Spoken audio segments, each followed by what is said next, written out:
यस्य राज्ञो जनपदे अर्थवा शांतिपारग निवसति तपि तत्र राष्ट्रम वर्धते निरुपद्रवम। भावार्थ, जिस प्रकार से जिस राज्य में अथर्ववेद जानने वाला विद्वान शांति स्थापित में लगा रहता है, उसका राज्य निरंतर उन्नति करता रहता है और वह उपद्रवों से मुक्त रहता है। माँ शारदे को नमन। साहित्यिक सचेतना के सभी रचनाकारों, साहित्य प्रेमियों, सनातन प्रेमियों, श्रोता दर्शकों को साहित्यिक सचेतना की ओर से राय सिंह भंडारी द्वारा हार्दिक अभिनंदन। हम आपके सामने वीडियो यूट्यूब चैनल के माध्यम से साहित्यिक सचेतना की ओर से सनातन धर्म के प्रचार प्रसार हेतु आपके सामने नई रोचक सामग्री लेकर के उपस्थित हुए हैं। आज का विषय है अथर्ववेद। जैसा कि सूक्ति में आप समझ रहे, आपको पता चल गया हो कि जिस राजा के राज्य में अथर्ववेद का कोई विद्वान हो तो उस राज्य में उपद्रव हो ही नहीं सकता है और निरंतर उन्नति करता है। सचमुच सही है, ये अथर्ववेद में लिखा हुआ है।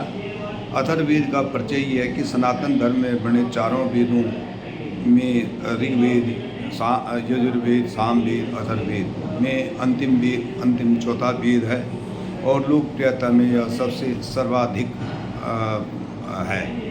अथर्ववेद में 20 कांड, 730 सूक्तियाँ और 6000 मंत्र हैं। यह वेद यजुर्वेद के समकक्ष वेद है। अथर्ववेद में रचना करने वालों के आधार पर 2 शाखाओं में पाया जाता है, जो पिप्पलाद और शौनक नाम से जाने जाते हैं। इन्हें कहते हैं कि इसे मुख्य रचयिता वैसे महर्षि भृगु और महर्षि अंगिरा थे।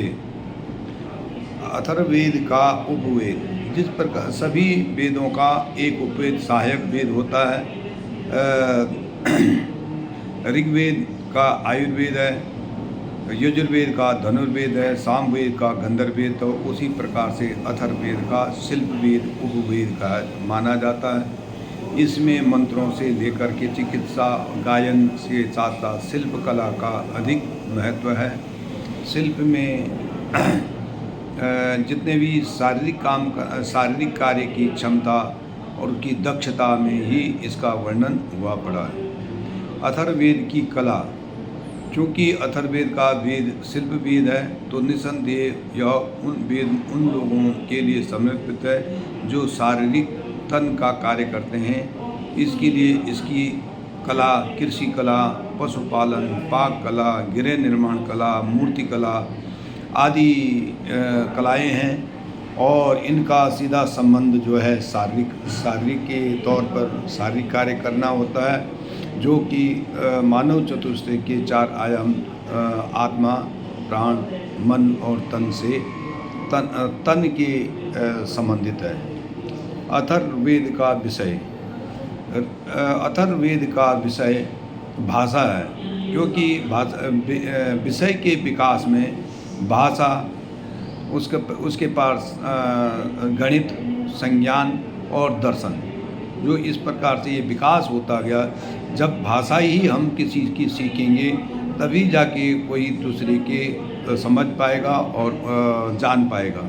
तो अथर्ववेद का जो विषय भाषा है, सामवेद का गणित है, यजुर्वेद का संज्ञान है और ऋग्वेद का विषय दर्शन है।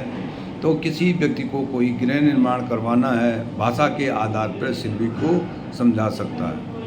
अथर्ववेद और मानव चतुष्टय, चूँकि मानव चतुष्टय 4 आयामों आत्मा, प्राण, मन और तन से विभक्त है, तो इस अथर्ववेद का आयाम तन है।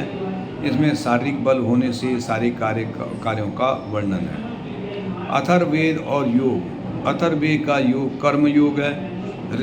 जैसे ऋग्वेद का ध्यान, यजुर्वेद का भक्ति, सामवेद का ज्ञान है, उसी प्रकार से अथर्ववेद का कर्मयोग है। अथर्ववेद में कर्म की बहुत महत्ता बताई गई है। अथर्ववेद में विशेष अन्य सभी विषयों के अतिरिक्त सभी देवताओं की स्तुति के साथ साथ अथर्ववेद में भूत, प्रेत और जादू टोनों का विशेष उल्लेख है। इसलिए यह अथर्ववेद जो है अन्य तीनों वेदों से थोड़ा सा अलग और भिन्न है। तो इस प्रकार मुझे आशा है कि आप लोग समझ गए होंगे। धन्यवाद। राय सिंह भंडारी।